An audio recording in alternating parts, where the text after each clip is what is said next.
Ladies and gentlemen, again, we'd like to recognize the regular season champions. Norfolk, Virginia, the Tidewater area is the site of day 2 of the MEAC 2020 basketball tournament. The women kick it off this afternoon with the number 8 Lady Hawks of the University of Maryland Eastern Shore going against the number 1 Bethune-Cookman University Wildcats. Hello, everyone. Charlie Neal along with my partner, Cy Alexander, and we welcome you to the Scope in Norfolk, Virginia. Bethune comes into this game, Cy, with a 15-game winning streak. I mean, they're one of the hottest teams around, not only in this conference, but in the country. Tell you what, I don't think it's going to end today. Make it 16 after today. And they had a big 9-point win in Princess Anne when these two teams met earlier this year. Only one time they met. Now let's talk about the keys in the game. First of all, starting with the University of Maryland Eastern Shore. Well, I think that they need to get a better performance today from Carney and Brooklyn Bailey, and can Maya Thomas have a repeat performance from last night? On the other side for Bethune-Cookman University, the keys for them. They are so athletic. They're well-balanced, well-coached, and they just keep coming at you. They score the basketball. On the other side, we talk about key players. You talked about one for University of Maryland Eastern Shore. How about Amanda Carney? She's a three-point shooting specialist. Didn't shoot the ball exceptionally well last night. She needs to have a big game today. On the other side for Bethune-Cookman, Amaya Scott is one that they're going to count on. She can do it all, averaging right around 13 points a game, but capable of going off for 20. Well, this is a big game for both of these two teams. The winner goes on to play in the semifinals on Friday right here in the Scope. And we'll be back with the opening tip-off from Norfolk, Virginia. It's MEAC basketball on FloHoops. Well-qualified buyers get no interest for 5 years. Text MEAC to 90407 to score a special offer from Grand Furniture. Back here at the Scope in Norfolk, Virginia, Cy Alexander, Charlie Neal, as we get ready to tip off our second day of coverage of the 2020 MEAC basketball tournament. The number 8 University of Maryland Eastern Shore, the Lady Hawks, come in as the number 8 seed, and they are taking on the number 1 seed, the Bethune-Cookman Lady Wildcats, who come in with a record of 23-5. More importantly, 11-2 in conference play. In fact, this Bethune-Cookman team had a great start to the season. They were 0-1. They lost their season opener conference game to Norfolk State, but then went on a 15-game winning streak. I tell you what, they have some talent. In talking earlier with athletics director Lynn Thompson, he's just raving about the talent that they have at Bethune-Cookman, and the coach is doing a fantastic job. Excuse me. Well, we're talking about Vanessa Blair Lewis, who, as you said, has done a fantastic job over there as the coach of the Lady Wildcats of Bethune-Cookman University. You know, I mean, she's a lot of people may know or don't know. Her husband is Eric Lewis, who happens to be an NBA referee, and she's 43-27 in games where he's officiating an NBA game, and 5-2 this season, and he's in Miami tonight. Right. Sounds pretty good. Bit of trivia for you. They win tonight. This is Bethune-Cookman. I'm sure we'll see him in attendance here tomorrow. Right. We'll find a way to get to Norfolk. So in the gold uniforms, the Wildcats of Bethune, they get the opening tip against the University of Maryland Eastern Shore, working the ball around. This one just getting underway here at the Scope in Norfolk. Pass inside. And it's going to be Maryland Eastern Shore getting possession. And the Lady Hawks opened up in a 3-2 matchup defense. Looks like you got some pressure now by the Lady Wildcats. Brooke Bailey gets it inside. She has it in her hands in the backcourt. Swings it over. This is Adrian Jones. Lady Wildcats open up after the 1-2-2 full court press. They're playing man-to-man. Maya Thomas had 8 points and 2 rebounds when these two teams played earlier this year. That game was up in Princess Anne, Maryland. Here's a 3-ball off the hands of Adrian Jones, who had 9 points and 6 rebounds, 3 assists yesterday when they beat Coppin State. Nice look that time. Got a feet set Nice follow through and knocked the three-pointer down. When they played at Princess Anne, 62-53 was the final score. It was a 9-point game, so Maryland Eastern Shore gave them all they could handle. Right. And talking with Coach Batchelor before the game, he felt very confident if they put 4 quarters together, they had a good shot to pull the upset today. One of the things that Bethune was able to do in that game was force 16 turnovers. Here's an air ball that time for Maryland Eastern Shore. Here's Ashante Hunt. Bounce pass, right side, stolen away by Popovich. Popovich gives it off to Maya Thomas, who had a pretty good game yesterday. She had a career-type game yesterday. 21 points, 2 assists, and 2 steals. That was an easy miss that time by Popovich. Kiana Williams. Howell, the 3, no good. Rebound, Gil Miles. Lady Hawks looking to run. And they are running. Maya Thomas, freshman out of Chesapeake, Virginia. Not a freshman at this stage of the season, is it? She had a coming out party yesterday right near her hometown.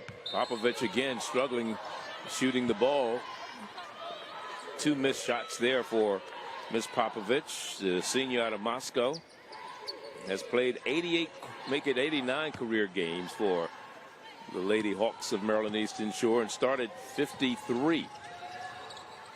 Had 11 points and 3 assists yesterday. Reverse layup, and that falls down.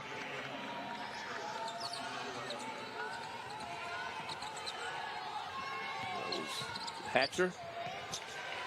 But at the other end, it is Adrian Jones. And Miss Jones is off to a great start offensively. 3-point lead for the Lady Hawks. Kiana Williams working the point guard spot. And the big thing right now is that the Lady Hawks believe that they can play with the Lady Wildcats. And a partial block by Popovich. A little baby hook inside. Does not fall for Howell. And here come the Hawks once again.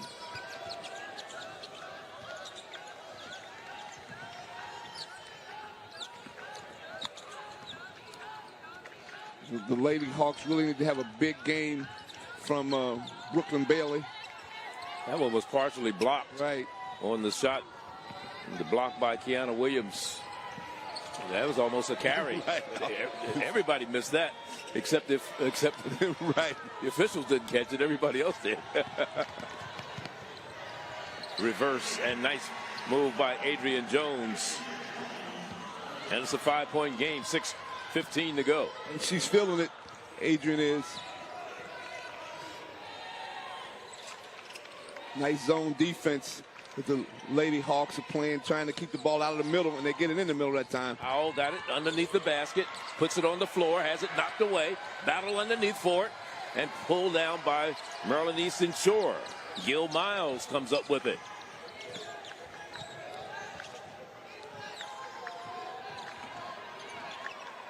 One of the things you know when you're the #1 team or #1 seed, everybody brings their A game. You're going to get the best, no doubt.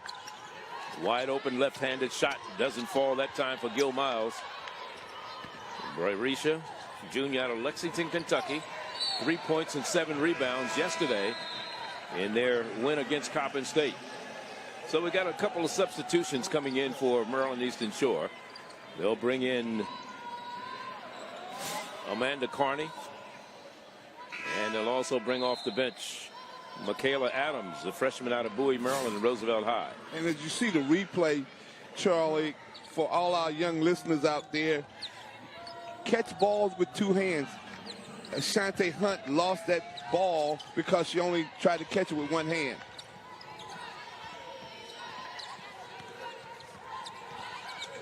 There's a 3-point specialist is in the game right now. They're doing a little weave action. And a air ball thrown up that time, and the rebound pulled down by Beecham. Down the lane. They're going to call a blocking foul on Michaela Adams.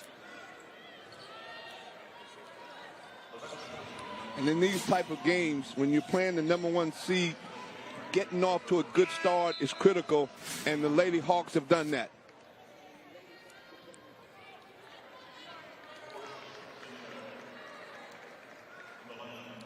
Amani Reed checks in for Fred Batchelor, who won his 200th game yesterday as a head coach at Maryland Eastern Shore. That shot goes up, no good. Battle for the loose ball, still into the hands of Bethune-Cookman. Shante Hunt gives it off, and they'll start it all over again. Amani Walker has it under 10 seconds on the shot clock. This is a 3-ball, and that is short, off the hands of Hatcher. Right place at the right time was Hatcher. Travel is going to be the call against Barisha Gill-Miles, and there's a timeout on the floor. We have a 5-point ball game here, 4:32. That's the time remaining. We're in the first quarter. This is second day action of the MEAC tournament. From the Scope in Norfolk, back with more in just a moment. Believe it, Geico could save you 15% or more on car insurance. Along with Cy Alexander, Charlie Neal here courtside at the Scope in Norfolk. The University of Maryland Eastern Shore going against Bethune-Cookman. Day 2 of this 2020 MEAC basketball tournament. The winner goes on and plays in the semifinals on Friday. And they'll take on at noon, the winner of the game between North Carolina Central and North Carolina A&T. That's going to be a battle. No matter who wins. It's going to be a battle between the Lady Aggies and the Lady Eagles. That game is tomorrow right here at the Scope as we get the short jumper. It just doesn't fall that time for Sierra Thompson. That was a nice rebound that time by Carney. And you got Carney in the game. See if she can get going. Great switch that time by Maya Scott. Defensively, yes, it was. Adrian Jones takes it out high. Now the shot clock is under 10. Adrian Jones driving the lane. Puts it up off the glass and in. She is off to a great start offensively is Miss Jones. Nice little runner kiss off the glass. 9 points, 6 rebounds, and 3 assists yesterday against Coppin State. And she's got 7 already. Yeah, but Adrian Jones, whose season high is 25. She did that against FAMU earlier this season. And now turnover, and there she comes up with a steal defensively. Adrian Jones. Adams, the freshman, shot bounces off the rim, no good. Here come the Lady Hawk, the Wildcats rather. Sierra Thompson. That one rimmed out.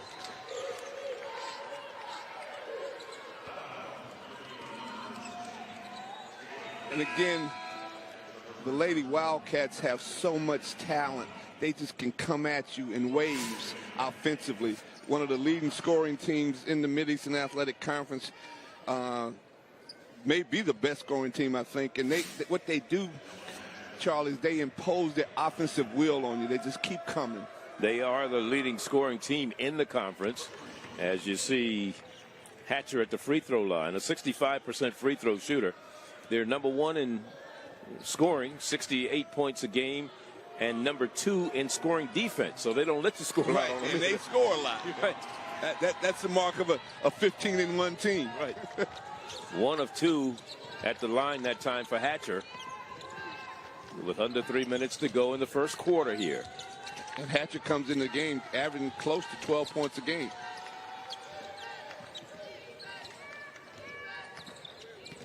Portia Sidnor's in the lineup now for Coach Fred Batchelor. Shot clock at 3. And Adams hits at the buzzer. A 3-ball. And it's a 9-point lead for UMES. And she had great shot preparation that time. Set her feet, held her follow through, and sank the 3-point shot. Amanda Carney with the rebound of the missed shot. And she's showing Carney that she can do more than just shoot threes. Grabbing some rebounds. Right. Playing defense. That one's way off the mark. This one hits the ground. So another turnover for this Bethune-Cookman Wildcats team.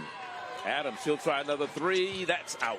And one of the things sometimes as a coach, Charlie, and I've been in the position that Coach Blair Lewis is in, is that this is your first game, and this is the Lady Hawks' second game, and you still that first 10 minutes trying to get that rust off, and that's what seems to be happening right now for the Lady Wildcats. And Eastern Shore has been in the war yesterday, so they're feeling a little more comfortable. You can see it in the play right now over the first 9 minutes of the first quarter. Yeah, they played Coppin State yesterday, came out victorious. There is back-to-back games on the repertoire, but more importantly, they did, like you said, knock the rust off. Right, exactly. Travel is the call on Adams. Michaela Adams. And that is so important in tournament play. You've got to, it takes a little time to get going, and that's what the Lady Wildcats are going through right now, trailing by 9 points. Lady Hawks sticking with the 2-3 zone. Monty Walker running the offense right now. They are really focusing defensively on Amaya Scott. They got a man and a half on her defensively at all times. That ball is a 3 ball that falls for Ashanti Hunt, who's shooting 25% from 3-point range. Shot looked good that time. It worked the ball around, moved the defense, reversed it back to Hunt. She nailed a 3. Player control foul is called against Maryland Eastern Shore. And these last 35 seconds are critical for UMES to try to keep a lead, even though the Lady Wildcats can cut into it on the offensive end. You'll probably see them use close to 28, 27 seconds during this offensive possession for the Lady Wildcats. Kenitria of Redfern checks into the lineup for UMES. Replacing Adams, Michaela Adams. From the corner, the deep 3 doesn't fall for Harris. Camry Harris with that shot. Shot a little quick than I had anticipated.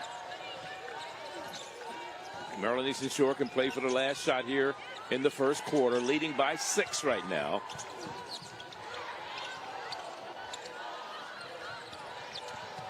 Ball on the floor, back outside. 2 seconds on the shot clock, and that's going to be the end of the first quarter. As that last basket, no good. The attempt by Claiborne. So after 1 period, we have 18 points between the two teams. More importantly for Maryland Eastern Shore, they have a 6-point advantage. Back with the second quarter from the Scope in Norfolk in just a moment. 12-6 is the score here from the Scope in Norfolk, Virginia. Charlie Neal, Cy Alexander. We're courtside. It's MEAC basketball tournament time, and the ladies are at center stage right now. The Lady Hawks of the University of Maryland Eastern Shore, who came into this tournament as the number 8 seed, right now with a 6-point advantage over the number 1 seed, the Wildcats from Bethune-Cookman and Daytona Beach. I tell you what, the Lady Wildcats should be happy, only trailing by 6 points after having shot in the first quarter only 15%. They were 2 for 13 in the first quarter, and they are a great offensive team. So you can expect that they are going to get it going. 41% is what they normally shoot for the season. That's a big difference between 41% and 15%, but yet still they're only trailing 6 points. And they led the conference in field goal percentage this season with that 41%. Right. Pass along the baseline. Nice shot. Nice easy one by Sierra Thompson, the sophomore out of redshirt sophomore out of Winter Garden, Florida. And it was set up by Kiana Williams with the dribble drive and the pitch. Maryland Eastern Shore led by as many as 9. Nice crossover dribble, but it just didn't finish. That's a big-time crossover. It was. Brooklyn Bailey just couldn't get it to fall. Looked like Allen Iverson that time. That time, there's Camry Harris with that long jumper. That's the second 3 she's attempted.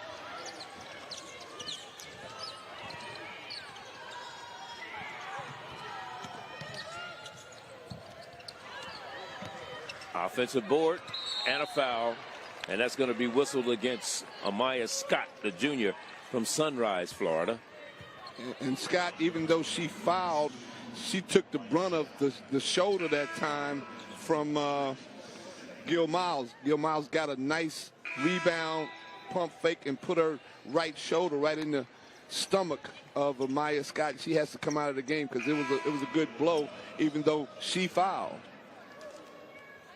So substitution in for Maryland Eastern Shore.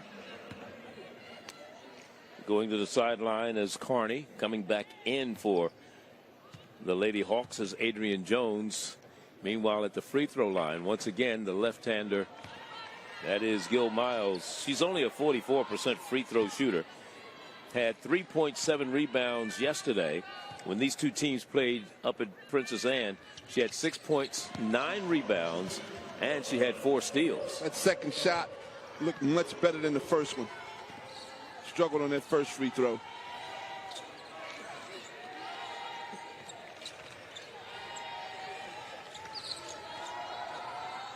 From the corner, Tatum. Tatum Hayes off the bench for Coach Lewis. And that was a great block out that last time by Brooklyn Bailey. There's a 3 ball that's off the mark that time for Brooke Bailey. Good block out, but missed shot. Right. I think Coach Batchelor would rather have a made shot than not the block out. Another defensive rebound, though.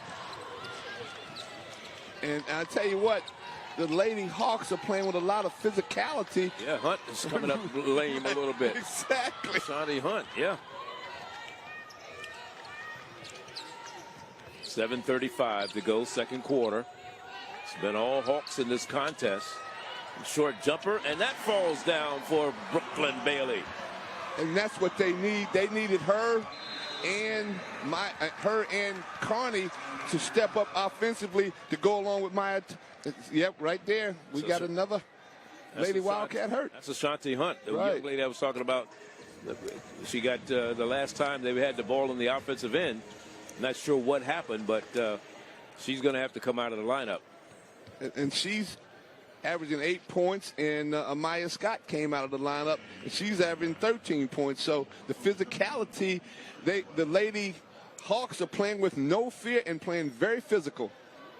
That's what you have to do. You're talking about Maryland Eastern Shore. When they started the MEAC schedule, they were 1-2, lost 4 straight, and then 9 of the next 10. But they ended the season on a positive note, winning their last 3 games. Yes, and again, in talking to Coach Batchelor before the game, he was very confident about his young ladies playing with the Wildcats because they played them so close the first time they played this year, the only time they played. No, they played them close again in previous years.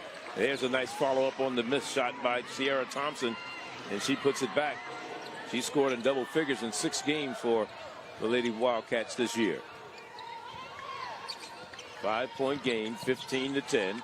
Under 7 minutes to go. Wide open. You got to take that shot, right? She's got to take that one. I don't care how bad you shoot. I would take that one. I could have made that one, I believe. Inside once again. Oh, nice pass. But call it travel. A little traveling music before she made the pass.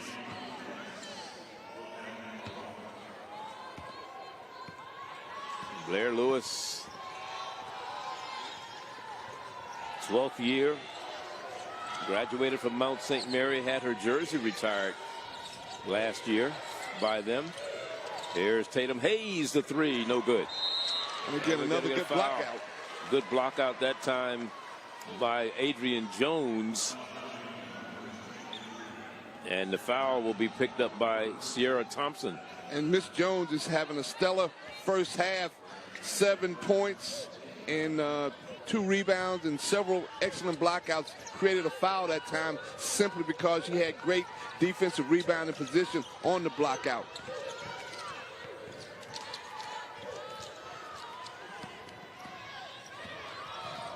Kiana Williams pushing the offense right now. Fast pace. Tatum Hayes from the corner. She'll try another 3.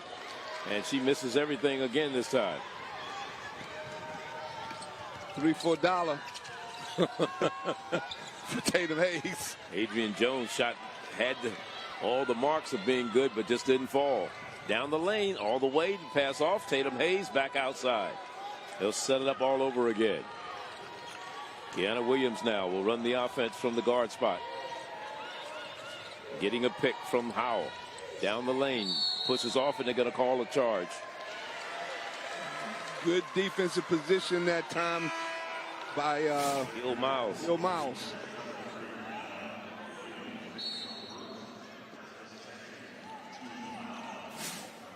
And Coach Blair Lewis has to feel pretty good right now, even though they're down.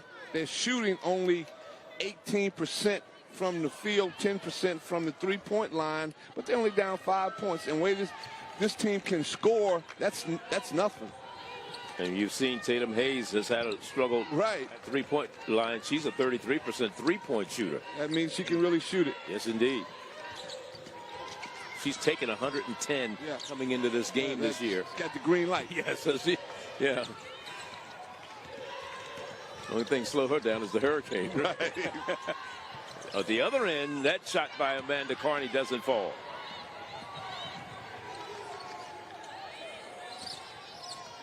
So Tatum Hayes is out of the lineup right now after going 0 for 3 from three-point range.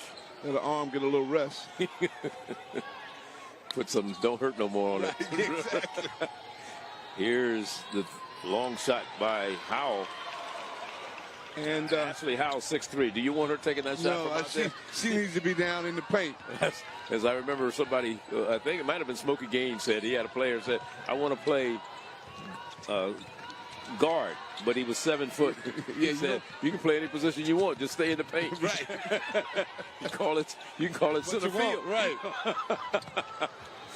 What a brick that time. And a travel and a turnover by the Lady Hawks. There's a timeout on the floor. 4:17 is the time remaining. We're in the first half of this game number 1 of day 2 of the 2020 MEAC tournament. 5-point lead for the Hawks. Back in a moment. That's all me. I call it this.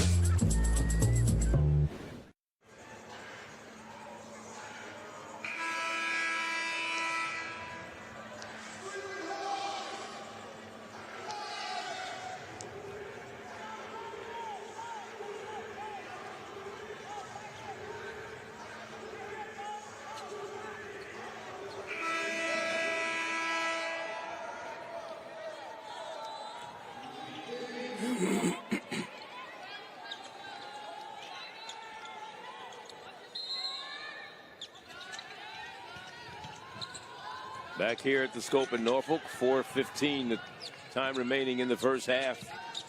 Along with Cy Alexander, Charlie Neal, we're courtside for this one. What has been a good start. But day number 2 is getting inside. That time was Amanda Carney. We normally see her outside shooting the 3, but here she goes inside and drives for 2. That was a well-executed backdoor look that time from Popovich to Carney on the backdoor cut. Great play out of the timeout by Coach Batchelor out of the horn set.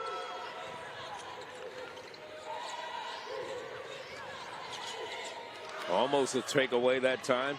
And it is a turnover. Catching passes with one hand, Charlie. 2 hands, be fundamentally sound. This is the second turnover that the Wildcats have had in this first half because the young ladies, the first time it was Ashante Hunt, and that time it was Kiana Williams. Catch balls with 2 hands. Same set. Look for the back door. They played it this time. Now the bounce back. Carney's shot is off that time, but it stays on UMS in. 10 turnovers for Bethune-Cookman so far in this contest. And 2 of them have been because young ladies are being lazy on the catch. This is a team that averages only 15 turnovers a game. Pull-up jumper, no good. Had all the right attitude, but it just didn't fall for Bailey. Nice little step back for Bailey. They have stayed in the 2-3 zone the entire half, and it's been very effective. As you look at the Lady Wildcats shooting right around 17%. From the corner, the three ball again doesn't fall. Shot up, and again, the board's controlled by UMES. Yes, they're doing it one and done as far as the offense is concerned for the Lady Wildcats.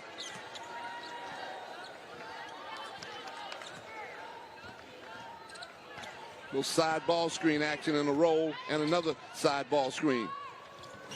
In and out. And it'll be Bethune-Cookman taking possession out of bounds. Give the Lady Hawks a lot of credit. They are executing the game plan both offensively and defensively for Coach Batchelor. A 7-point advantage now for the Lady Hawks.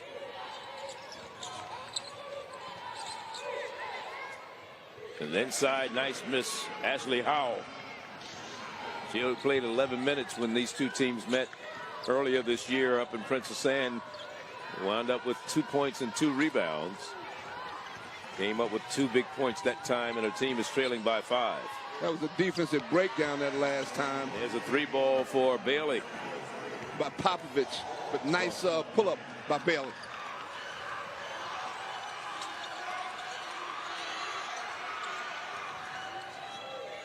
And the lead is 8. Once again, a minute. Take away. Nice hands. That time by Gil Miles. And Miles will finish at the other end. She deserved it after the great defensive play on the other end. Ran the floor very well. And she was rewarded by Maya Thomas, the freshman. Kicked it to her. And Gil Miles knocked it down. And now Bethune-Cookman wants to call a timeout. This is their biggest deficit of the day. A 10-point deficit with a minute 30 to go in the first half. They're down 22-12. As you said, that young lady, Barisha Gil Miles, out of Lexington, Kentucky. She's a junior. She came up with the steal, and she was rewarded for her theft at the other end. She's out of big-time basketball country, the Big Blue Kentucky Wildcats. So she grew up watching a lot of big-time college basketball. She was on the all-rookie team a couple of years ago. Had 3 points and 7 rebounds yesterday. She has 5 points so far today. Maya Scott is back in the game now. She's been out for about 6 minutes. Ashanti Hunt's in there also for Bethune-Cookman. That one goes.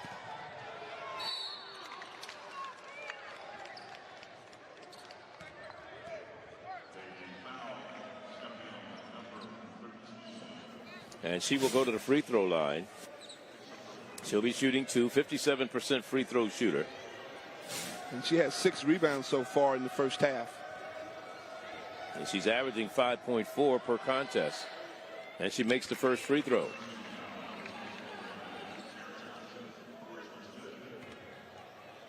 This Bethune-Cookman team had 3 of the top 4 3-point shooters in the conference last year, a year ago. Yeah, they know how to put the ball in the basket. So both free throws fall down for Sierra Thompson.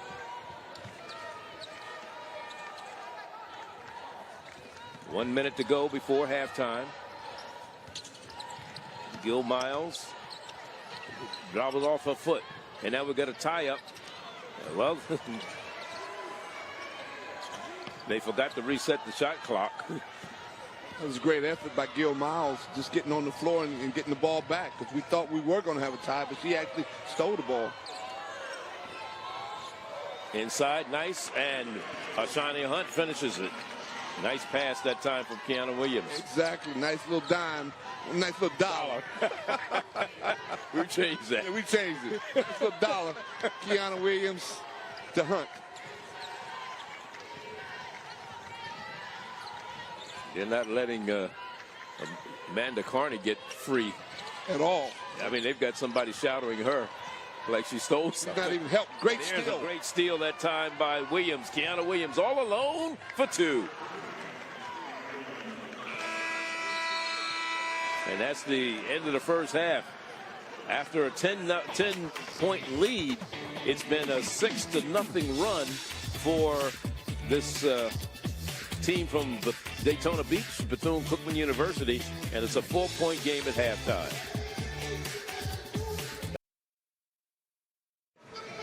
He gonna be wide open, ain't he?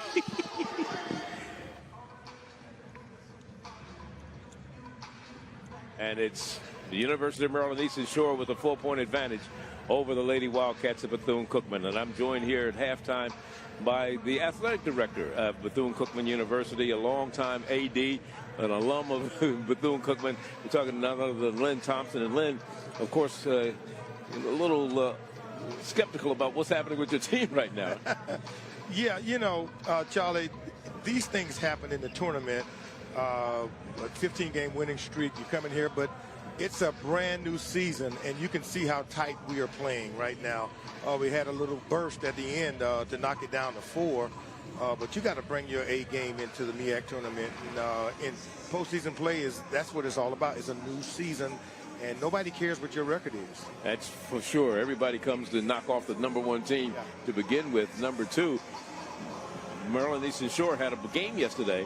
Bethune-Cookman sitting, and sometimes get that tightness out can be an issue. You're absolutely right. The same thing happened last year. A&T comes in here hot with a great winning streak and loses. And so we've been talking about that. I watched. But Charlie, if we're going to be the champs, we've got to play like the champs. No question. Let me say congratulations to you, first of all. Division I Athletic Director of the Year. What did it mean to you to get that award? Well, it validates a team effort. I will accept that award at the NACTA convention on behalf of a great team at Bethune-Cookman University. A team of senior leadership, Sandra Booker, Tony O'Neill, Reginald Thomas, and the coaches, support staff, a university that's bought into supporting intercollegiate athletics. And on behalf of them, I just happen to be the one that'll stand up there. But you know, Charlie, that we can't be who we are without a total commitment and a total team effort.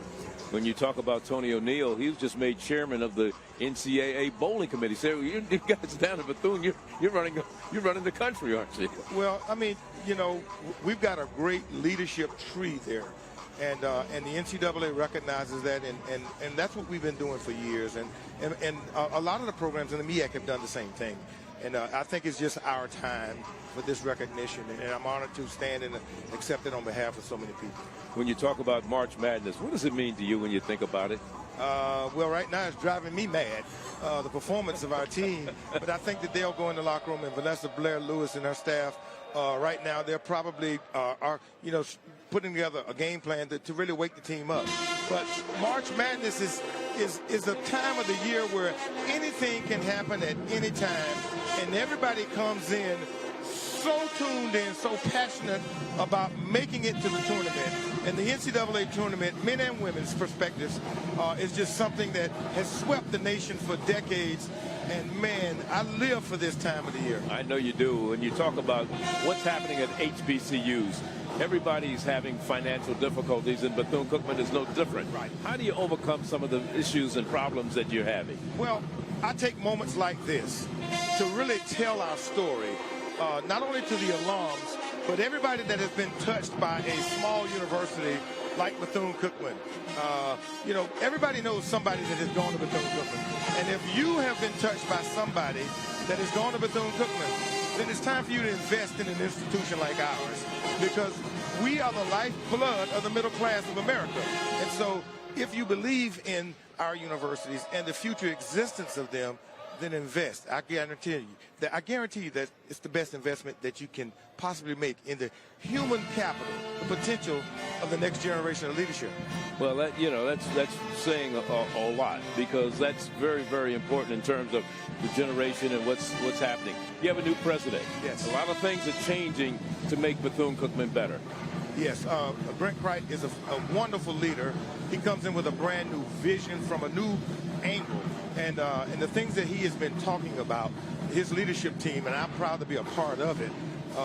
We're going to be a new university, and we're beginning to see some rapid changes made. And in the next couple of years, you'll see a new Bethune-Cookman University really grabbing a hold of the traditional values that we've had, but looking forward to position ourselves as a major player in the global economy. I want to know how has Bethune been able to hold on to Lynn Thompson so long? Because I know with all the success you've had, the job you have done, other schools, big schools, have come after you and said, hey, you can come this way, and you decided to stay there. Well, Charlie, you're right, but if bigger institutions felt that they could come at any time and take the best and the brightest from our universities, then we would never be who we are. And some of us had to commit to stay where we are, and I was one of those. And it has been one of the greatest rewards of my life. And this has been my life's work. You know, we talked about you. Also talked a little bit earlier to you about how you've been able to hold on to Vanessa Blair-Lewis. I mean, one of the top hot coaches around, and she has maintained, but she continues to win year after year after year. And when you continue to have that type of success as a coach, people are going to come after you. They continue to come every year. We've got a cadre of coaches who have resisted offers. At some point, you've got to listen. And I encourage all of our staff to listen and then make an informed decision about where they want to be. I clearly tell all of our coaches that I want to make sure that you do the best thing for your family.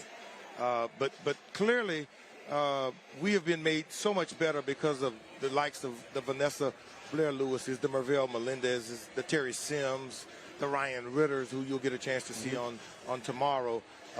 These professionals have found a niche at schools like Bethune-Cookman, Lavelle Moulton at North Carolina Central.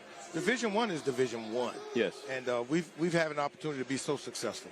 When you talk about the winter sports coming down to a close, now we're going into spring sports. We're going to talk about baseball, which you guys have been very successful in. Softball, which you've been very successful in. Bowling is coming up. You have tennis. You have golf. Track and field outdoor. How do you look at the changes in the two seasons? Well, you know, this is our busiest part of the year, the spring sports. People tend to think that football is really the busiest portion of the year, but the spring sports is when the vast majority of our sports really get fully involved. And this is where the all-conference sports race really heats up. And for an athletic director like myself, this is where you look at the comprehensive success of your program. And we envision total success. Our men and women's track program did very well indoor. You saw that. We just got outpointed by NT at the end. Baseball and softball continue to do well. Men and women's basketball are doing well. We're looking at golf, of course, and tennis. Those sports. The golf tournament this weekend. That's right. That's right. Golf is. And Maryland Eastern Shores down there. Believe it or not. Extremely successful. Right. From a comprehensive standpoint, Charlie, we've got to continue to recruit the brightest, the most talented student athletes from around the globe, not just the country, but from around the world, to represent our institution. And we've managed to do that in great fashion over the years, and we're proud to continue to do that with some great coaches, improving and enhancing and increasing the brand of Bethune-Cookman University. All right, 22-18 is our score at halftime. Been joined by Lynn Thompson, the National Athletic Director of the Year. Congratulations on that award, and hopefully your team can come back and do something in the second half. I hope so, too. All right, back with more from the Scope in Norfolk in just a moment. But life keeps on going. The MEAC, educating student athletes for the game of life. Along with Cy Alexander, Charlie Neal back here at the Scope. Second half coming up between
three-point shooting specialist is going to have to get in double figures. Well, she's 0 for 1 from three-point range, 1 to 4 overall. Missed the chip shot, like layups and things of this nature. Right. So those are the types of things you can't afford to do in this type of environment. Not against a team that has the offensive firepower that the Lady Wildcats have.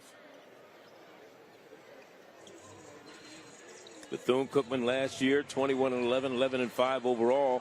Maryland Eastern Shore had a better record than they did in terms of conference play. Came into the tournament as the number 2 seed. A&T came in as the top seed, but what? Got upset. That's what tournament play is all about. That's what it's all about. Survive and advance. No question about it. Of course, Nazay Pollard was the player of the year from Delaware State a year ago. We'll see the young ladies the player of the year from Norfolk State coming up. And again, the Lady Hawks sticking with that 2-3 zone, and it was very effective. What they've got to do, as you just stated, they've got to turn defense into offense. And there's another turnover. Right. But 1-2-2, three-quarter court pressure by the Wildcats, trying to create some offense through defense.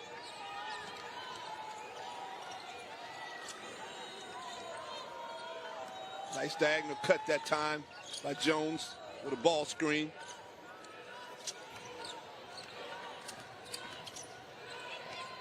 Bethune-Cookman, the defending tournament champs. Pretty good defense that time by the Lady Wildcats. Short jumper off the back of the iron. Just won't fall for Maya Scott. And you won't get her missing that shot, but 1 out of 10 times. Under 9 minutes to go. We're in the third quarter here. Nobody has scored here in this third quarter, second half, except for that basket that time by Gil Miles. Having a big-time game, is she? That's her 7th point and her 8th rebound. 6-point lead now for the Lady Hawks.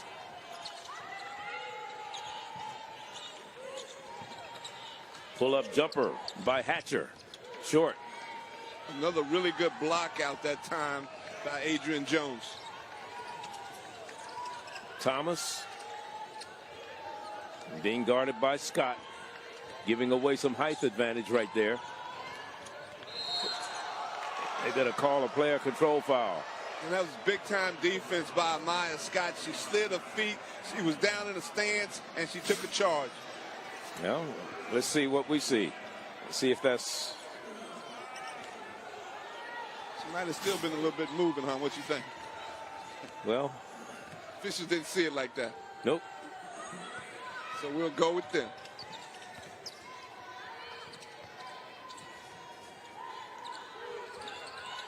Nice screen that time. Nice screen and roll. Just missed the shot. Missed an easy shot. On the wing to the left side. Adrian Jones for 2.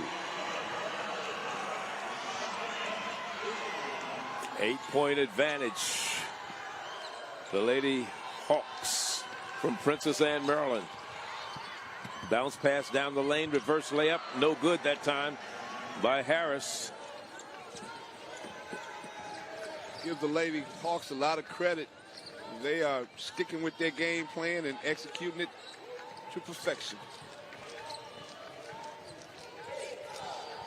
Bailey down the lane. Pulls up. Got it. 10-point lead once again for the Hawks. Excellent timeout by Coach Blair Lewis. She does not want this game to get away from her. Excellent timeout. Lead back up to 10. Biggest lead of the day as we see the little quick turnaround in the lane by Brooklyn Bailey. Rose Transit. Chances are you depend on someone who does. Help us connect Hampton Roads.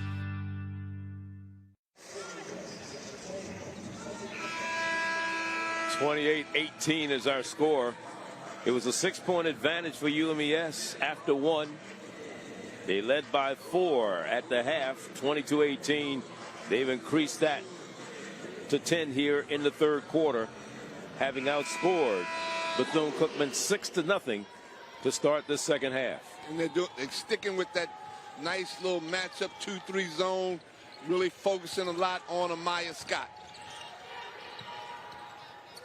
From the corner, and a nice follow-up on the missed shot by Ashani Hunt. Right place at the right time. Foul on Amani Walker. Senior out of Bunnell, Florida.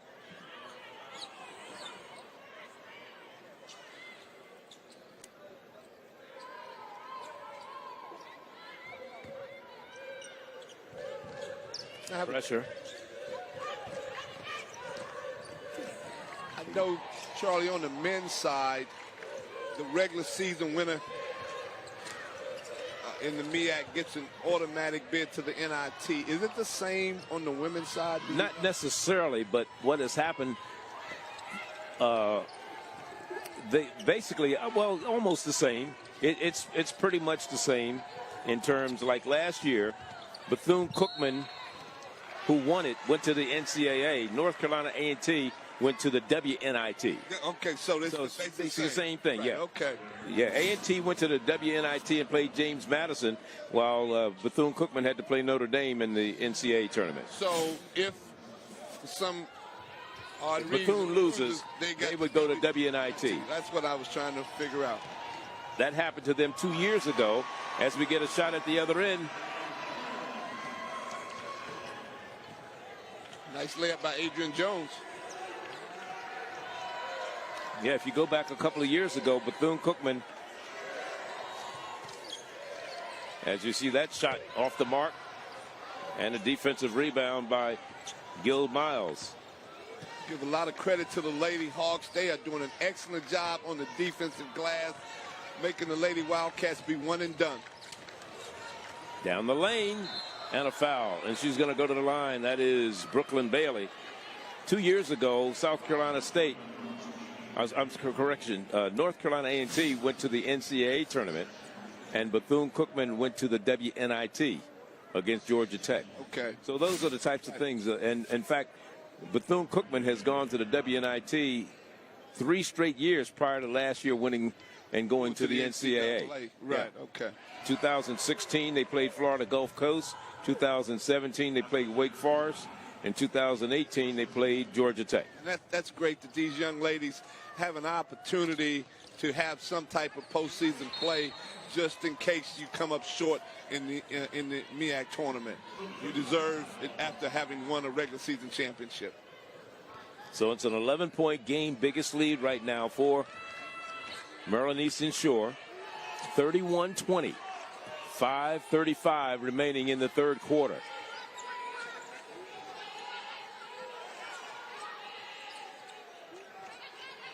Walker. Down low goes to Scott. Scott looking. Almost had it taken away. The short jumper off the back of the iron again. Camry Harris has struggled madly at the shooting today. Tell you what, one and done. Great defensive rebounding by the Lady Hawks. She's 0 for 5. Right. Has the ball now going in. And we get a tie-up. Alternating possession arrow favors UMES. And you can see the frustration right now on Coach Blair Lewis. She recognizes that this game is getting a little bit out of control. And turnovers. Yeah, especially with turnovers. Right. Back with more from the scope in just a moment. Number 14 in turnovers for Bethune. Hi. Hi. Hola. Hi. Bye. Okay, bye. Bye.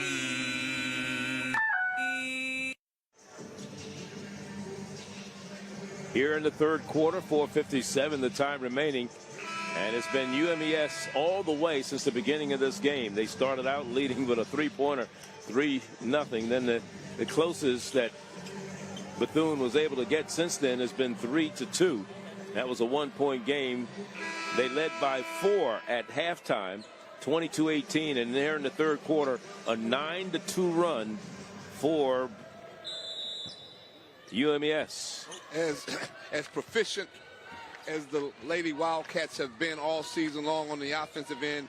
Today, they are laying an egg offensively, shooting only 21% from the field and only 8% from the three-point line. Consequently, they're down by 11 points. Yeah. Williams, baseline. And the basket that time easily by Amaya Scott. A little flop that time by Gil Miles. Well, the officials didn't buy it. Here's another turnover. Here's Scott going in, has it knocked away. No foul that time. Great hands that time by Brooke Bailey. Certainly was. Bailey got her hands on it. Sophomore out of Rock Hill, South Carolina. 11 points and 2 rebounds in the first round game yesterday against Coppin State. She needs to do that again today, and Carney needs to come through. And now they're going to call a foul on Adams, and that'll send Amani Walker to the free throw line. Walker's a 40% free throw shooter. She has not scored any points today. She's played 9 minutes, and she's going to the free throw line. Oh, correction, that's a different. I thought it was someone else. Ashani Hunt's going to the line right now.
The three ball today. Right now she's 0 for 4 from the 3 line.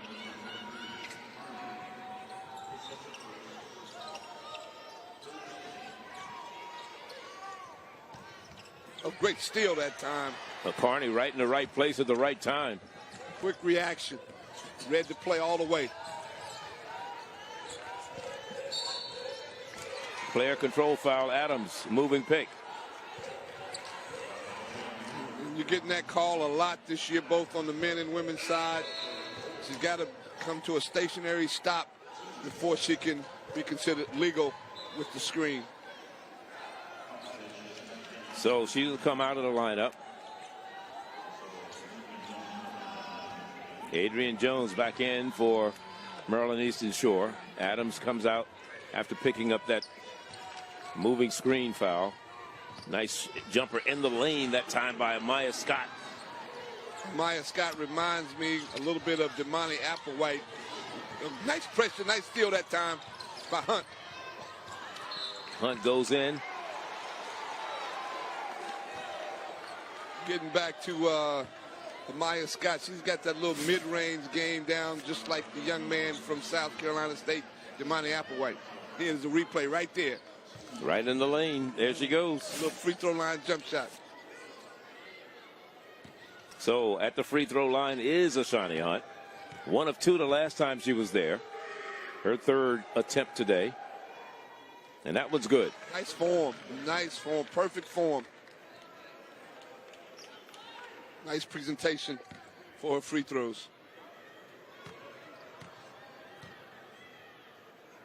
Amaya Scott, first team all-conference selection. And offensive rebound and the putback that time by Kiana Williams. And now it's a 3-point ball game. And here come the Lady Wildcats.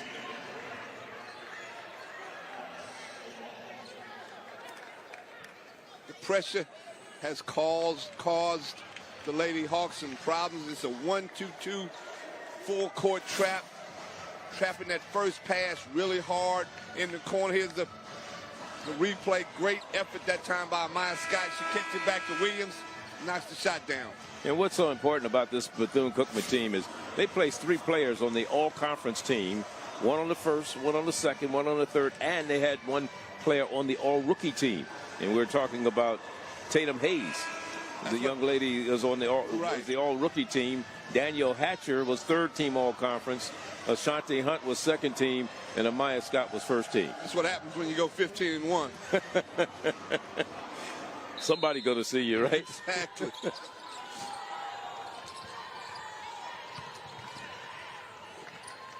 Into the front court they come. So no problem with the press that time. Good timeout by Coach Batchelor to set up his offensive press breaker. Travel is the call. Another turnover. Maya Thomas this time turns the ball over. That is number 10 in the turnover department for Bethune. It's been caused by this full court 1-2-1-1 press that the Lady Wildcats have employed.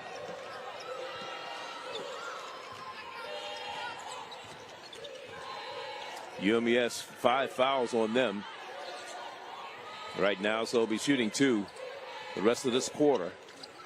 Inside, Thompson, turn around, no good. Offensive rebound, back across court. This time the shot won't fall for Tanya White.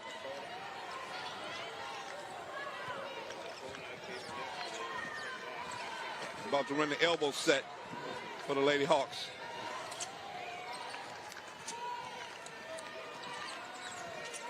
Under 2 minutes to go here in the 3rd quarter. Maryland Eastern Shore has not trailed. Here's Carney. She hits the 3 finally. What great execution by the Lady Hawks. It was a cross screen pin down, and they got Carney wide open for the 3 ball. 6-point game right now. At the other end, it'll be Hunt, and she hits the 3. The answer.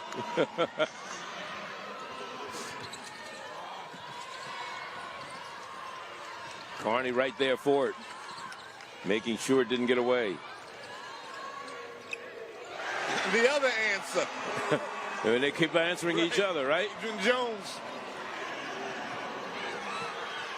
We got a shootout at the OK Corral, don't we? That's what we're doing right now. These young ladies are playing basketball at a championship level. They've come to play for that MEAC championship. A player control foul called this last time down, and we look at the people hitting from the corner. Right. There we go. Time shot by Adrian Jones. Adrian Jones with that basket, senior out of Baltimore. Started a career at Hartford Community College. And that trap is really being effective right now for the Lady Wildcats. Now this, got to hit somebody right in that middle and then attack. Now this foul is going against Adrian Jones. And that is her 2nd, I believe. Meanwhile, at the free throw line, hitting the first of 2 is Amaya Scott, 66% free throw shooter.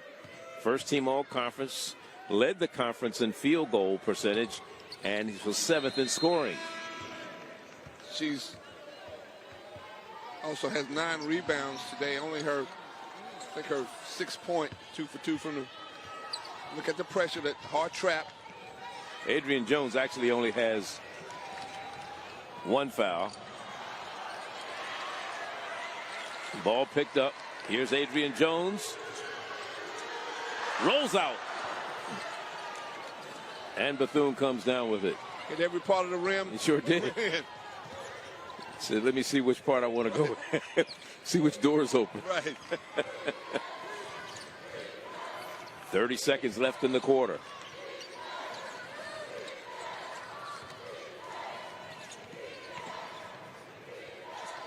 Jumper short.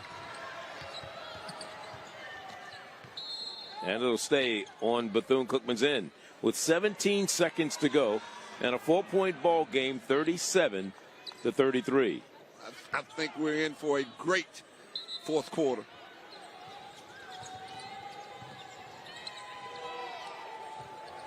Three ball, good! That time off the hands of Hatcher. And it's a 1-point ball game. 37-36. Oh, at the other end, Carney. Big shot, 2 big shots to end the quarter. That's what Carney gets paid for. That's what she gets that scholarship for, to do just that. We've been waiting on it. Carney with the big shot that time out of Old Bridge, New Jersey. As you see, it's up. It's good with 1.6 seconds to go. And it's a 4-point lead as we got the fourth quarter coming up. That's all me, I call it.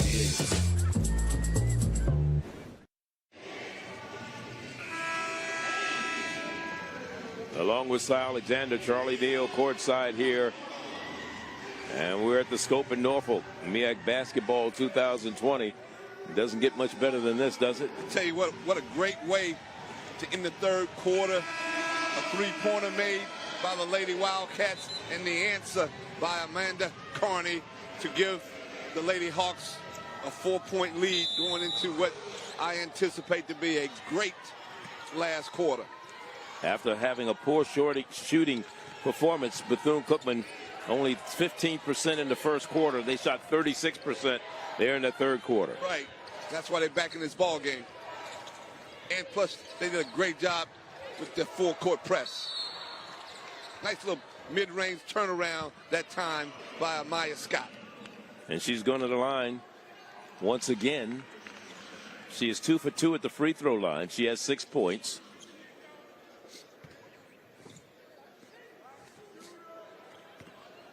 Scott out of Sunrise, Florida, went to Piper High, mass communications major. 22 games in double figures for Vanessa Blair Lewis's squad. 7 double-doubles for her this year. She is the real deal. And she has 9 rebounds, so she can very easily achieve that mark here today, another double-double. Right. Makes 1 of 2 free throws.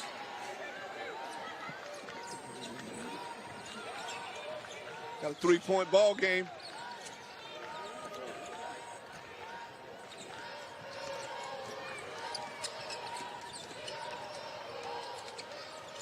Runner falls in that time for Adrian Jones. She's having an outstanding game, up to 16 points now.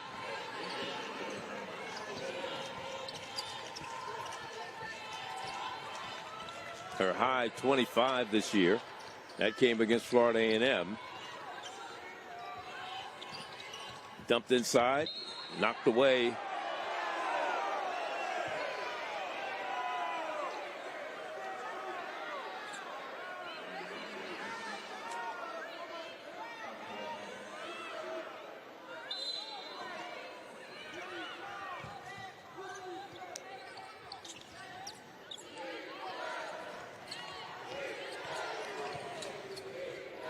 In and out. And now battle. That's just a good hustle out of bounds off of Maryland Eastern Shore. Tough break that time. It was, because both players were battling for that rebound. Plus the ball almost went down for Maya Scott. Thought it was going in. From the corner, 3 ball, no good.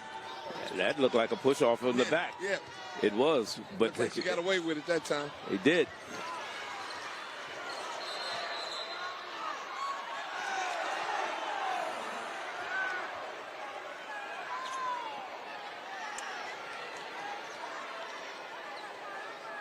Time Gil Miles came down with a rebound and sort of slung her elbows, and she got called for a foul. Offensive. There's the replay right there. She did. She threw her elbow without a question. And she caught Kiana Williams along the chin. Right. Yeah, it was definitely a legitimate call when you see it on the replay.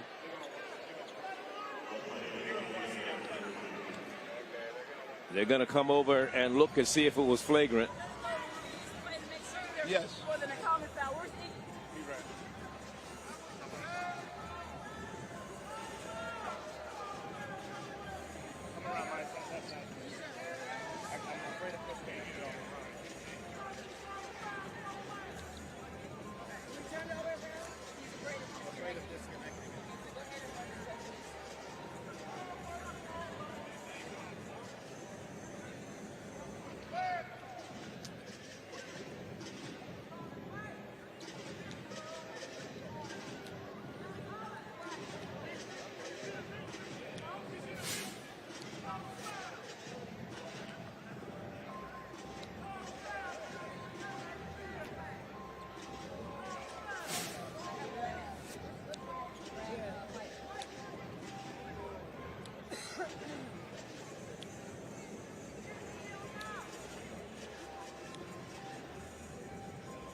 Still reviewing it.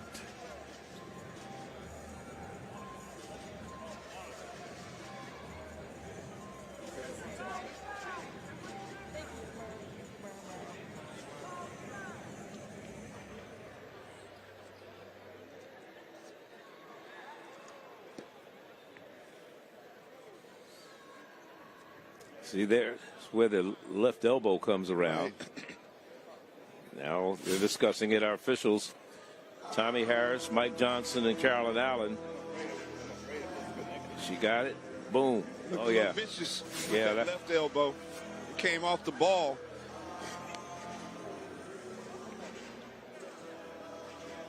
So the coaches will come together.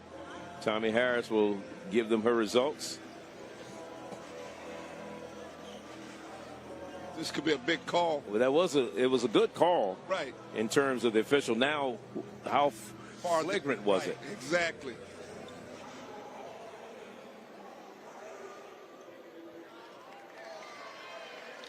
And they're going to call intentional. Okay. So they're going to call an intentional foul against Miles, Gil Miles. There she is on the bench right now. They're going to shoot 2 free throws, plus at the point of interruption, Bethune-Cookman will get the ball back. So an opportunity to really close this gap. They're down by 5 right now, 42-37. Big play with 8:37 left to go. She made the first one.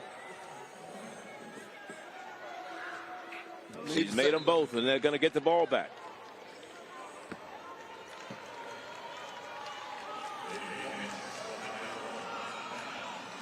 Could be the turning point. It sure is. Let's see how UMES Lady Hawks respond in adversity. Gil Miles sitting on the sideline right now with 7 points and 11 rebounds for the Lady Hawks. That's going to be short. Taken away, and now a foul. It was stolen away by Hatcher, and Hatcher is fouled. Out of bounds play. The foul is going to be whistled against Maya Thomas. You see right here where she lost the ball, and then she fouls Hatcher. Another opportunity for the Lady Wildcats. 3-point ball game.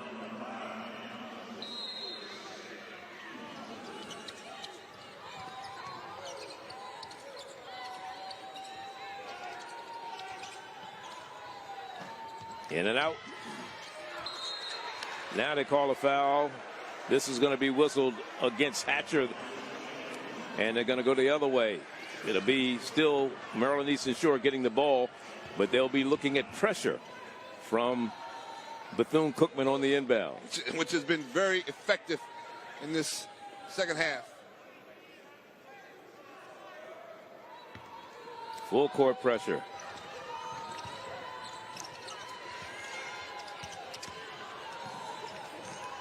Nice pass inside. Daniel Jones reverses it back out under 8 minutes to go. Comes across court all the way into the hands of Thomas. Maya Thomas working down the lane. Thomas, foul on a pass off. Not a shot.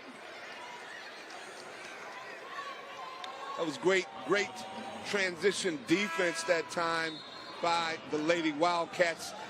As you come out of full court pressure, you've got to sprint to try to recover to set your half-court defense up. Kiana Williams picked up the foul. 7:40 remaining in the game. This is in regulations. Carney, who had been on fire for a while. 5 seconds on the shot clock. 4. And it goes in for Maya Thomas. The little freshman from right here in Newport News, getting it done. Blocked underneath. Back in the lineup is Gil Miles. After that little frustration, she's back there. 44-39, and we're going to shoot 2. And that shows the versatility of Amanda Carney. You think of her as a three-point specialist, but that time she got the ball on the wing and took it to the rim. That was a replay of the great shot. Here it is again by Maya Thomas. You know, you got so many lines on that three-point shot. You got to figure out which one. Well, the one closest is for high school. The blue line is for the ladies. The next one is for the men. And the white one is for the NBA. Right, exactly. 2 big free throws right now for Carney. First one is good. She's an 83% free throw shooter.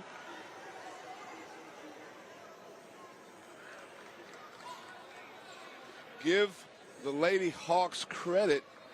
They have withstood that last little situation where the Wildcats could have really cut into the lead and got it down to 1. And now they have it right back up to 46-39. Up to 6, excuse me. It's 7. Oh, it's 7, okay. Short jumper doesn't fall. Going to stay here on the floor.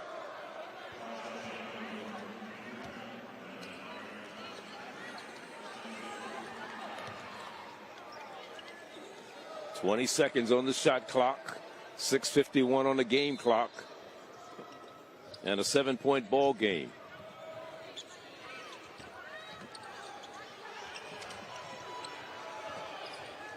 Tania White's in the lineup. Shante Hunt gets it over to Williams. Shot clock at 4 seconds right now. Quick jumper, and there's a nice baseline drive that time. Maya Scott with that basket.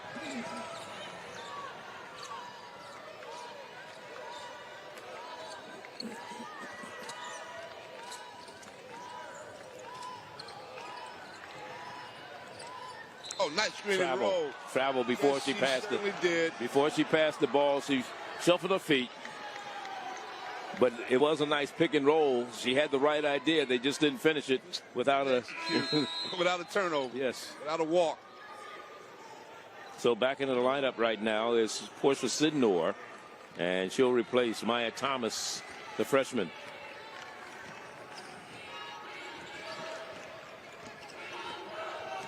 Five-point ball game right now.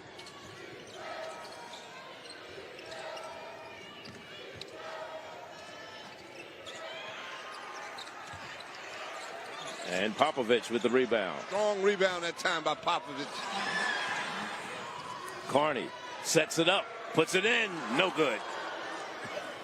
That would have been a dagger that time had Carney made it. 46-41 is our score. 5.5 to go. Winner goes on to the semifinals on Friday to play the winner of tomorrow's game between North Carolina Central and North Carolina A&T. That one goes in and out. Gil Miles with the rebound for the Hawks. Pretty good defense that time. They are playing a man and a half on Amaya Scott.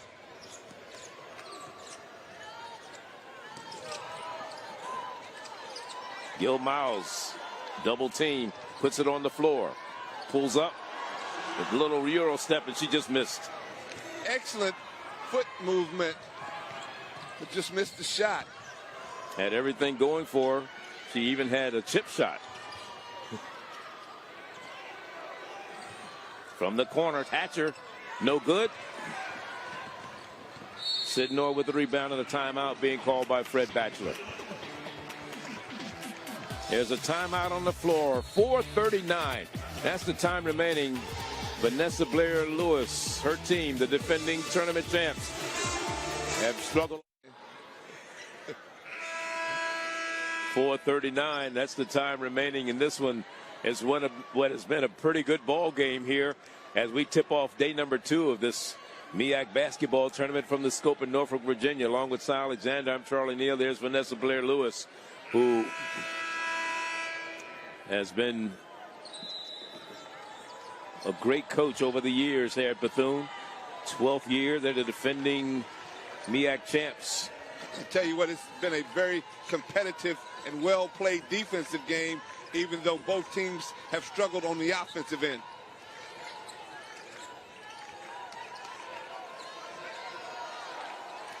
Seven seconds on the shot clock now for University of Maryland Eastern Shore. Ball hits the rim, comes down, and Popovich will draw the foul on the rebound. And shooting at the other end will be Ashanti Hunt. And Ms. Hunt for the afternoon is 4 for 6.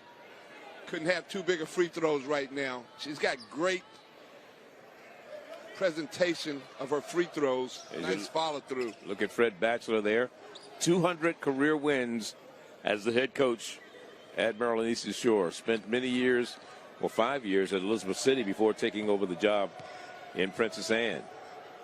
There's Ashanti Hunt at the free throw line. Grad student out of Washington, D.C., went to KIPP D.C. Prep Academy. Had a season-ending injury after 2 games last year, or 2 years ago, I should say. Last year, 2 years ago, she averaged 9.8 points per game. And 2017, she was second-team All-Conference. 2018, first-team All-Conference. Big free throws that time by Hunt. And it's a three-point ball game once again, 46-43. 4 minutes to go. Here's a 3-ball, and that's a foul on a 3-point shot. And that's going to be against Ashanti Hunt. Nice weak side pass that time from Gil Miles over to Adrian Jones. And Adrian Jones will go to the free throw line for Maryland Eastern Shore. 16 points for Miss Jones today. First free throw attempt for the afternoon. And that one is good. She's a 70% free throw shooter. Very unselfish pass that time. Makes 2. Jones. One more coming. Big Gil Miles. Made all 3. Big 3 free throws. The lead is 6 once again. Under 4 to go. Bethune has not been able to get over the hump. They've gotten as close as 1.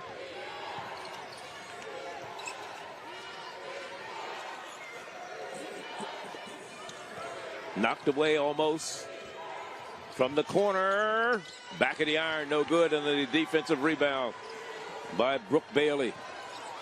Good defensive sequence that time by the Lady Hawks.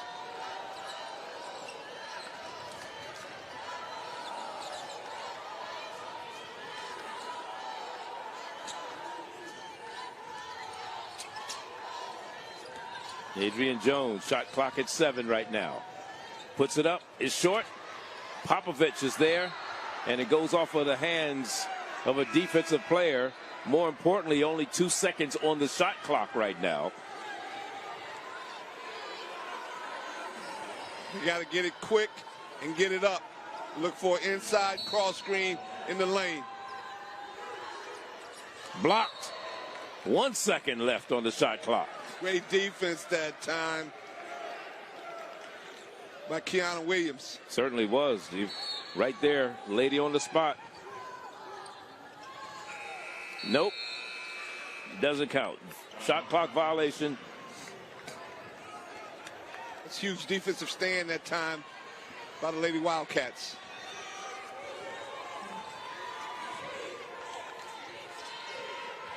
Six-point game, 3 minutes to go.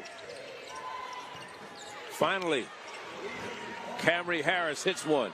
She's been trying all day long to hit that three ball, and she gets that one now when it counts the most. Couldn't come at a bigger time. 49-46, 2:40 to go. Popovich looking, passes it off to Bailey. Bailey driving. Bailey puts it up. Back of the iron, no good. Battle for the loose ball, and it comes down in the hands of Hunt. Ashanti Hunt. Yeah, Kiana Williams running the offense right now. Goes over to Camry Harris. Moving it around. Inside. No good. Joe Miles with the rebound and a missed shot by Scott. They've done a great job on the defensive boards all game long. Have the Lady Hawks. 2 minutes to go. 1:50 to be exact. Nice pass inside. And a foul and one. And Popovich finished. Big time dollar that time from Adrian Jones to Popovich. Notice I didn't say dime. and someone had, whoever fouled it has fouled out. Who was the foul? It was on, let's see, Sierra Thompson. Yep, Sierra Thompson, she fouls out. That's a big loss. That's the first time she's fouled out of a game this season. So Sierra Thompson goes to the sideline, fouls out with 6 points and 6 rebounds. And the three-point play is completed, and it's a 52-46 lead, 6-point advantage with 1:40 to go.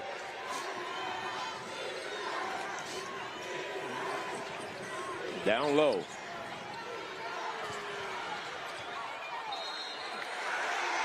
It's going to be Maryland Eastern Shore's ball, but pressure coming in the backcourt on the inbounds play. Boy, this is what tournament play is all about. 15-1 in the regular season, and there's a chance you could possibly be going home early.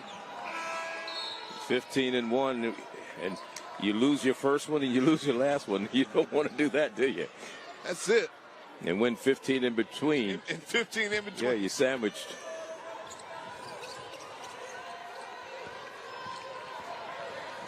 Adrian Jones under the front court.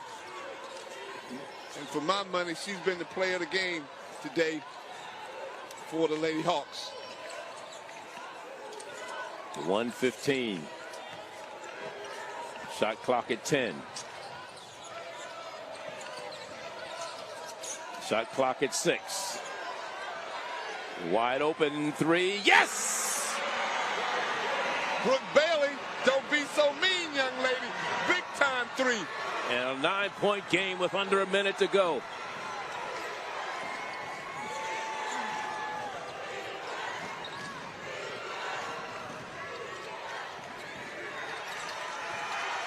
When it's not your day, it's not your day.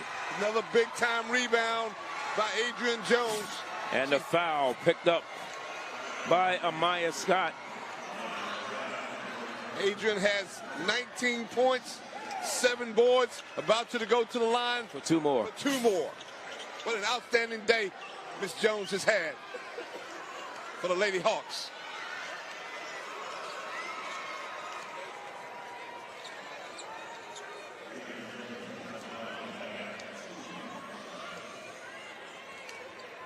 The men's team, who got beat yesterday, stayed to watch the women today. Great support.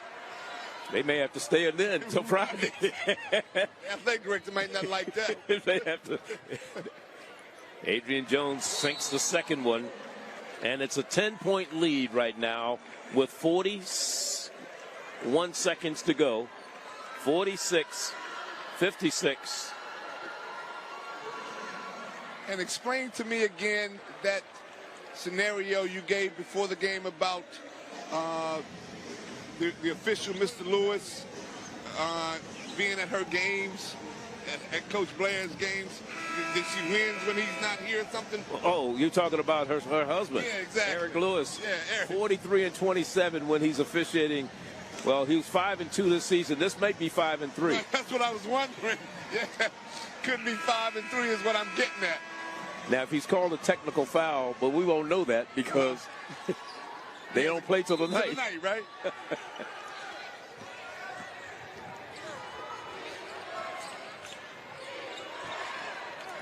In the corner, Harris. That's short.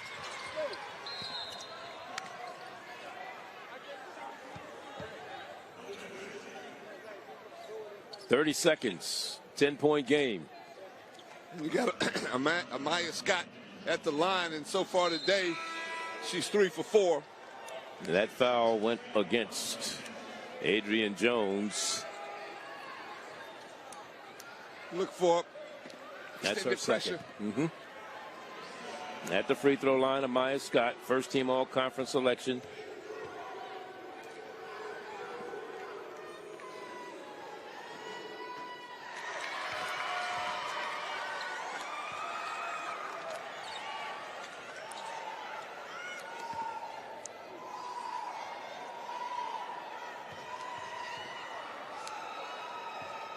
Second one for Miss Scott out of Sunrise, Florida. Good.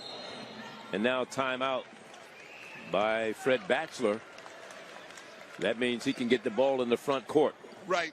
And what he's drawing up right now is a side out of bounds set where he wants to get the ball in first and foremost. That's the first thing. So the most important person right now is the person that the lady that's going to take the ball out. Secondly, try to get it in to someone who potentially can make free throws. As you say, who would have thunk it? That's no doubt. 15-1. That's why you play the game. When the tournament comes about, everybody's 0-0. 0-0. Survive and advance is what it's all about at this point in the season. So let's see what kind of set. Well, he's putting Popovich all the way in the back court. They give it to Carney. And a foul is whistled. And this is going against Ashante Hunt. They'll shoot 2. 27 seconds remaining, and Adrian Jones will go to the line for Maryland Eastern Shore. 20 points for Miss Jones. 4-5 at the free throw line. She's had an outstanding game. She had 13 points, 8 rebounds, and 2 block shots when they played up in Princess Anne earlier. Yesterday, in their first round matchup, 9 points, 6 rebounds, and 3 assists. And now it's a 10-point game. Once again, with 27 seconds to go, 57-47. And as she made the free throws, her teammates crossed their legs on the bench in unison. That was pretty cool. So it's still a 10-point ball game, 57-47. And there's a 3-ball that falls that time for Harris. Camera Harris with 19 seconds to go. Timeout, Bethune. Again, it's never over till the fat lady sings, right? It's triple zeros. and again, the most important thing right now, Charlie, is who's taking the ball out, meet your pass, catch ball strong, and come to the ball. Move the ball. You don't even want to get fouled. You just want to play keep away.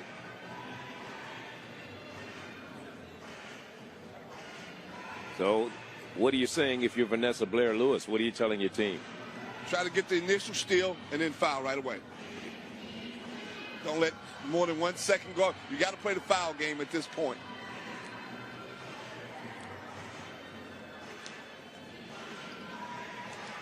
Bethune-Cookman has had 1 player foul out. Scott has 3 fouls. Nobody else in foul trouble for Bethune-Cookman. Right. At this point in time, you just got to foul regardless. If you're the closest to the ball. You may even see her not even worry about trying to get an inbound steal and just foul on a dead ball so no time runs off the clock.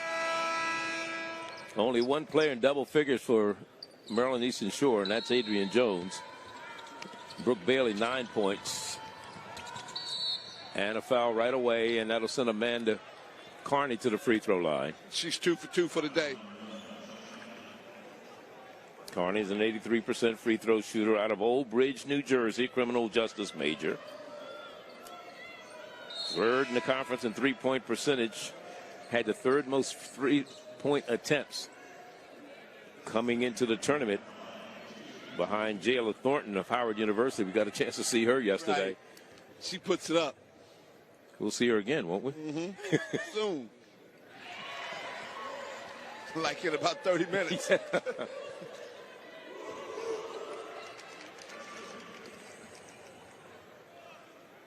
Carney with 10 points, make it 11. The lead is 59-50.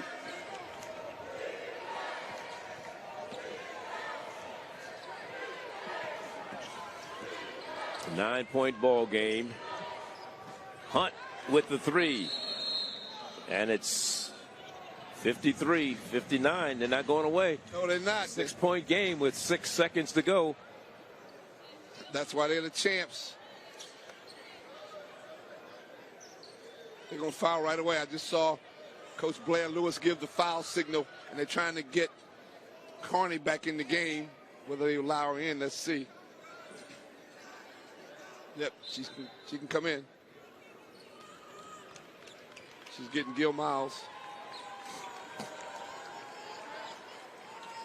Well, you put your best free throw shooters in the lineup right now, knowing that they're going to foul you right away. The foul was away from the ball, and that one is going against Amaya Scott. And you're putting Carney right back at the free throw line. No, can't be Scott, because Scott's, oh yeah, it was against Amaya Scott. And that's putting Carney back at the free throw line once again for 2 shots. And she's laughing. Why you want to foul me? Right. You fouled the wrong person. You know you fouled the wrong person. You went over there and fouled that guy sitting doing the game. Right. You want to get back in this one. You apparently don't want to win. See there? Told you fouled the wrong person. 13 seconds, the time remaining in a 7-point ball game here at the Scope in Norfolk. Make it an 8-point game. And now substitution defensively. Gil Miles. Here's Carney. She's happy. 61-53. And that basket is good by Scott. They'll just dribble the ball out. And upset. What a major upset. The number 8 seed knocks off the number 1. The final score 61-55, and they will advance. That is the University of Maryland Eastern Shore, the Hawks, to the semifinals on Friday, and they'll play the winner of tomorrow's game between North Carolina Central and North Carolina A&T. That should be a good one right here from the Scope in Norfolk. So it should be North Carolina Central. They beat North Carolina Central during the regular season. Maryland Eastern Shore did. They lost to North Carolina A&T by 15. I tell you what, they are ready to play. They're playing with a lot of confidence. You've got Brooke Bailey came to play today. Maya Thomas and Adrian Jones was the real deal this afternoon for the Lady Hawks. Well, for Cy Alexander and all of us here at Flo Hoops, Charlie Neal saying so long and congratulations. Fred Batchelor, win number 201 as the head man in Princess Anne.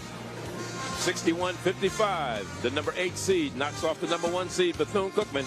They'll advance to the semifinals. We'll see you in a little while for our second game of the day between Howard University